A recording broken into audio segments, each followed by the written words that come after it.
Take two, because the previous recording is a bust because I got a big boy dog, and of course, anytime someone walks by, he just gets set off. Or if our neighbor's dog starts barking, then he starts barking. And I mean, he's a German Shepherd mix. So all you just hear is just like him just going off. And so I figured better to just start over, even if even if everything is like thrown off, but whatever.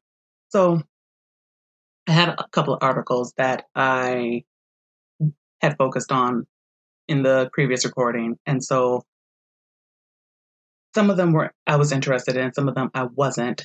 This one I'm not really interested in, but like it had to do with the theme of the video, which is kind of like pointing out how, well, it kind of is like the silliness of this idea of tolerance and inclusion is because it's become a phrase that it's a phrase I really come to hate, because I know that every time someone says that our values are tolerance and inclusion, I know that that is the exact opposite of what they actually mean, because the only thing that they're tolerant and inclusive about are people who believe exactly like them, because they believe that the only diversity that matters is the arbitrary surface level things that are not important. And so this article, I kind of had a problem with, more from the fact of we just need to admit that these television shows are not being made for kids nowadays. Kids are being made the excuse. But these shows are not for kids. Like, these shows are, I mean, especially when you look at the showrunners and whatnot, they're made for Tumblr people. They're made for progressives. They're made for, as this one YouTuber said, kidults. Like, adults who don't want to grow up, adults who don't want to have kids, adults who just want to be children. And so they want to use children things and claim it for them, and claim it for themselves, and then use that title of it being for children as a reason for why you can't complain about it. Like, I just won't give them that excuse, because I know exactly who you made it for. Then, of course, there was the comic book of On the Stump, which is supposed to be satire, from what I understand. But of course, it's a political comic, and it's a political comic that I'm pretty sure would not exist if we had a presidency run by the Democrats at this point. Because let's just be honest. The premise of it seems like it should be good. And the premise is that, this is a time where politicians don't just, argue out bills. They actually physically fight for these bills. And the winner is the one who gets to dictate what happens with the bill. Like, that essentially is the premise. And of course, CBR loves it because, well, with this current presidency, it's the natural conclusion, because heaven forbid the Democrats lose anything. And it's kind of going to be a side note, but it's something that I've noticed, and I've noticed it since 2000 or 2001. Every time the Democrats lose, it's never a valid loss when you listen to them. The person who beat them, they're always it's always they won because they cheated. So they're they're the unofficial elected official kind of thing. And I go back to the 2016 election, when the whole thing was them trying to present it as, well, if Trump lost, he wouldn't accept, he wouldn't accept the results. And the reality is, but Trump is still a businessman and he's not a politician. So no one would care if he accepted the results or not. Hillary Clinton, on the other hand, was a career politician. And what has she been doing these past almost 4 years? She's been on a tour trying to explain why she lost the election because she has not accepted. Like she's not accepted it. And that's why I said, like, when they talk about diversity and inclusion, they mean the exact opposite thing. When they accuse Donald Trump of not accepting or not possibly accepting the results of the election if he lost, it because they knew that they were not going to accept the results. And even now, their excuse for 2020, and I did see an article where they're trying to now blame 4chan trolls for interfering with the Iowa caucus, which, let's just be honest, the problem is that they chose the same people to do this new app that did that god awful healthcare.gov website that took $20 million and was a complete and abject failure during the Obama presidential election. Like let's just be honest. There was a mess in the Iowa caucus, and I'm trying not to laugh because it's because that is hilarious to me because the Democrats have been doing things terribly for so long. And, you know, like even I saw it when I even considered myself a liberal. They just keep doing things terribly, which keeps proving that they don't know what they're doing. And yes, we can have all the problems that we want with the Republicans because trust me, I have no trust for them. I have no trust for them at all. But like it just keeps fascinating me that the Democrats keep getting away with being terrible people. Like it just fascinates me. So back on topic. Like I know that this comic would not exist if, a Democrat were in office because they would still pretend that everything was a-okay and that there were no problems whatsoever, even though, like, like what they've been continually trying to push for the Obama years in office because they just will not, and that's the other funny thing too, because it's like, on one hand, they want you to believe that he was practically the second coming of Christ, but on the other hand, now they're starting to rip apart some of his policies and whatnot because, well, they were bad policies. So now we can admit that they're bad policies, but you can't really admit that they're bad policies because you still must be protective of that presidency. And like, although, so it basically like, although I would like the idea of a comic that was just politicians duking it out because I always love a good duking it out kind of comic. I don't trust these people who are mostly left leaning to even give me something that is reasoned and well balanced. So, yeah, I'm probably not going to read On the Stump. But then what really kind of set me onto the topic of, wanting to do this video was kind of like comparing and contrasting. So there were two different articles on bounding into comics. One, of course, is Harrison Ford, being so stunning and brave by saying exactly the same thing that every leftist, Hollywood elite has been saying for the past Trump presidency. Like, it's the same stuff. And, it's kind of reached the point where it's like, okay, yes, it's you're so stunning and brave because you all say the same exact thing and you're so stunning and brave. Here, let me give you a standing ovation as you continue to say the same thing that everyone says, and all of you are taking such a chance, and Trump is such a dictator that you all just continue to just get to say what you want to say. like our freedom has died, even though everyone gets to say what they want to say, except, except when it comes to going against the leftist narrative. Oh, so Jacob Smith had his Letterboxd account deleted.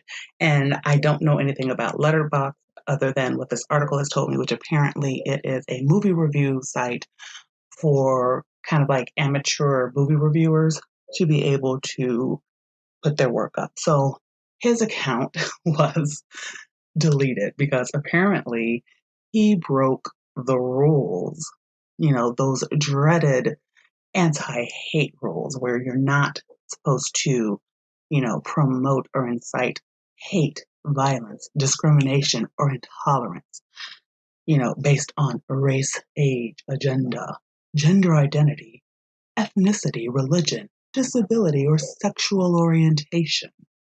The same kind of like vague wording that they always use that, no matter what you do, it's always going to be a violation because the likelihood is you violated it if you didn't use a leftist agenda.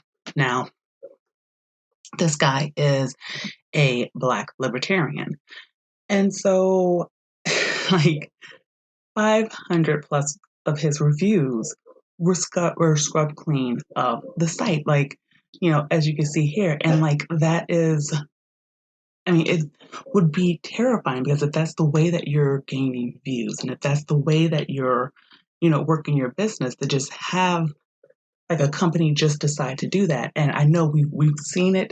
We have seen it because we know that Twitter does it. We know that YouTube does it.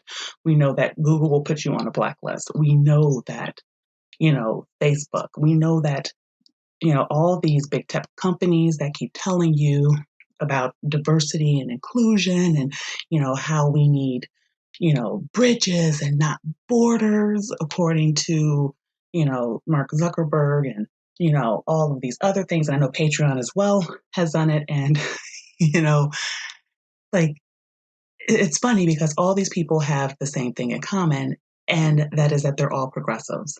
And they're all exactly like they're all exactly like this guy, where they all preach the same exact thing. And, you know, it's funny because the Black libertarian, for having his own opinions and talking about his own views, and, it probably, according to him, he thinks it probably had to do with his review of the movie Queen and Slim.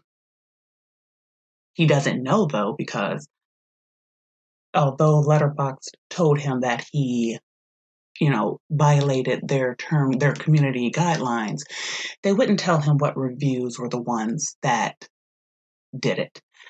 And so he thinks it was the Queen and Slim review. Now, I remember seeing the preview for Queen and Slim, and I remember thinking that was a hard no for me because you could tell that it's exactly what he claims it was, which is the Black Lives Matter themes of the film, are radical, like they're radical and they're exhausting. Not to mention, not to mention it was supposed to be a romance movie. You could tell that, but everything was based off of this Black Lives Matter kind of themes. So you have this couple who go out on a date and, this racist cop who, of course, because cops are racist, you know, are just bothering them. And so the guy kills the cop. And even though it's an accident, they're on the run and we're supposed to be cheering for them as the Black people in the film are cheering for them because they're now heroes of the community because, they're tackling racism. And like, I remember looking at that and going, yeah, hard pass. like, like that was such a hard no for me because you could see the things of the film from a mile away. And, you know, I don't know if this is what got him. Like, I don't know if this is the exact thing that probably got him banned, but I'm pretty sure that if that was his review, for a movie like Queen and Slim. I'm sure there were other movies that he saw that were the same thing. Like, I have gone on record as saying that I kind of have problems with a lot of Black films because I think that they're garbage. And I do. And I have, like, I do. And, like, I'm tired of them because they can't just be normal. And I don't like this idea that I'm supposed to like something just because I'm Black. Like, that doesn't, like, that has never been me and that has never done it for me. And so if, and I'm sure, because even though he's an amateur movie critic, you know, I'm pretty sure that he probably, you try to put some kind of professionalism on it. So I'm pretty sure that he was as nice could be in his wording and whatnot and being truthful. But that's the problem. You can't be truthful. You can't tell the truth nowadays because telling the truth apparently just like it's inciting hate by telling the truth, which is that, you know, they don't know how to treat Black characters. They don't know how to treat minority characters. Like, I still like the whole thing with the Ms. Marvel. Like, she has no personality other than Muslim. So anytime anyone talks about Ms. Marvel, it's not about her as a character, it's that she's a Muslim superhero. And, Riri Williams, although from what I hear, she's being treated better now with Eve Ewing, but it still was a matter of, at her creation, it was just Black girl. And that was it. And, like, I will be glad when we can stop saying diversity and inclusion because it's not what they mean. Like, it's not what they mean. And, like, I know it'll be hard because we're dealing with big tech companies. And especially for like small channels like mine, if I get hit, like, like there's nothing I can do because I don't have a big audience and platform. I'll just be another Black person who got, quote unquote, punished for having my own mind kind of thing. And it's not even a matter of like thinking of myself as a victim and stuff like that. It's really sort of like reading the room. For Jacob Smith, you're thinking, I'm just doing my job. I'm giving my honest opinion. I'm, talking about these films and your account gets deleted. And, and you're told it's because you didn't play the game right. And that's, you know, it's I think that's probably the thing. Jacob Smith didn't play the game right. He was supposed to love every film that was he was supposed to love every film that was a Black film or love every film that had LGBT content or just like never say anything bad about protected classes because anything you say that has to do, you know, with their shibboleths, like you can't go against it. You can't go against it. And like, I don't know, it is funny because it's just kind of like you look at the stump or on the stump, I should say, and they want you to believe that it's only a particular group of people that create this kind of tension and division. But the reality is, it's them themselves that have done it. Because here's my thing: I'm a regular person, and I would just rather people be allowed to be themselves. That's it. Whether you agree with me or not, I feel like you should be able to just state your opinion without people jumping down your throat. calling you a good or a bad person. Because here's the thing, if I don't like what you're saying, I can go someplace else. And that's the point because nowadays, you know, they won't allow you to do that. Like you can't think for yourself. They need to think for you. And that's something that I know that we should be really careful about because like that's the point that we're reaching. Like all these community guidelines that all have the same level of vagueness, that all say the same thing, it's essentially them telling you that we are going to make you have to change the way you speak. We're going to make you we're going to make you sorry, I hear my dog. Like, please don't start barking again. Please don't start barking again. But we're going to make you self-center or self-censor. And I know, like I hear the neighbor dog and I know my dog is going to get going. So I'm going to end it here. Hit the like button, hit the subscribe button, um, do the bell stuff for notifications, share this, do all of that. And let me get out of here and see you on the next video when my dog is hopefully not getting ready to bark like a crazy person.